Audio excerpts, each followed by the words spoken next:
to the global oil market. Of course, oil prices rose by around 1% today, lifted by uncertainty over whether OPEC would manage to agree a production increase at a meeting in Vienna. Brent crude oil futures were at $73.78 per barrel in early trade, up 73 cents from their last close. U.S. West Texas Intermediate crude futures were at $66.26 a barrel, up 72 cents. Now, the Organization of the Petroleum Exporting Countries, a producer cartel with top exporter Saudi Arabia as the de facto head, is meeting together with non-OPEC members, including number one producer Russia, at its headquarters in the Austrian capital to discuss output policy. Now, the group started withholding supply in 2017 to prop up prices. This year, amid strong demand, the market has tightened significantly, pushing up crude prices and triggering calls by consumers to increase supplies. Saudi Arabia and Russia are in favor of raising output.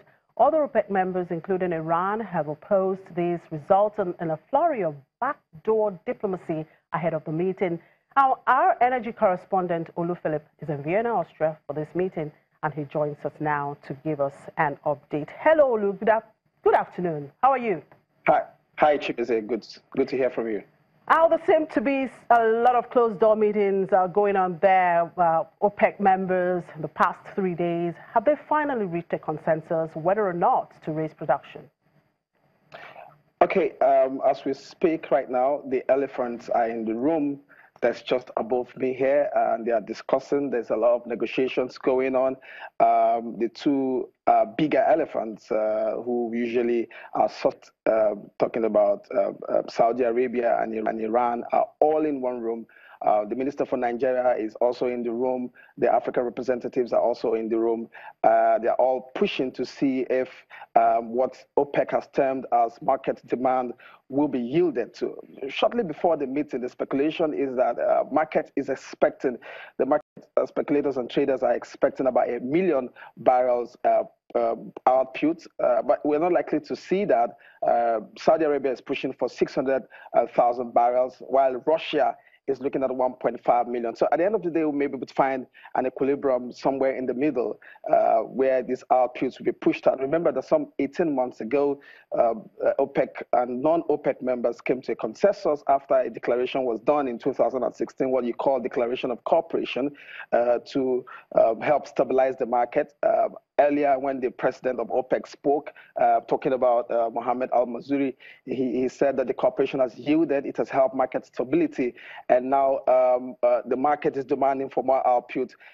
How much that output will be is what is being discussed right now. And hopefully, maybe in a couple of minutes, hours, we don't know. Sometimes the back and forth gets a little long. And but what I do know from very strong indications is that there will be an output. Now, Iran is frowning at this output because bear in mind that sometime this summer, later in the summer, the sanctions, economic sanctions on Iran would happen.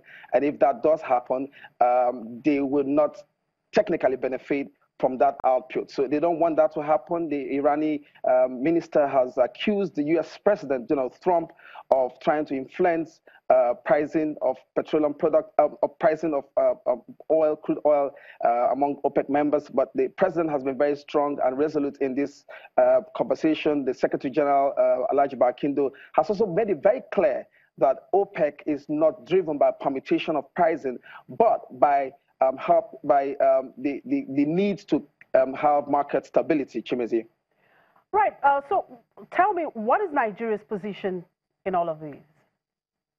Well, yesterday, late yesterday, the Minister for Petroleum gathered his African counterparts. And of course, we are playing the big brother role to see how much we can. Some of them don't really understand some of the intricacies of some of these negotiations. So he was putting them through.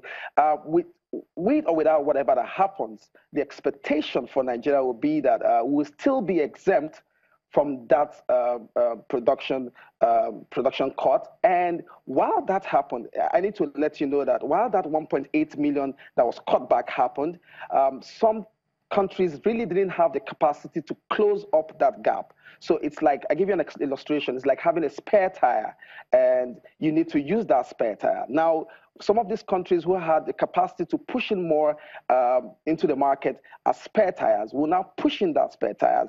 And some of the arguments that it may increase or reduce pricing in oil may not hold, because you're now pushing you're pushing now to the capacity that you have.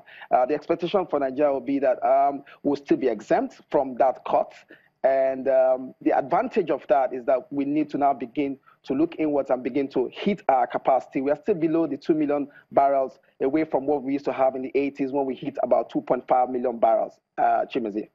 Right. Thank you very much, Olu, for your time. I guess the big guys are still meeting now, as you said, and we'll keep our ears open to know what the decisions are. Thank you for your time. Interestingly, too, you need to know that Russia is not in the room today, but by tomorrow, when the OPEC and non-OPEC group meets, Russia will be in there and negotiating. But hopefully, today's meeting will influence what the outcome of tomorrow will be. All right. Thank you very much, Olu Felix.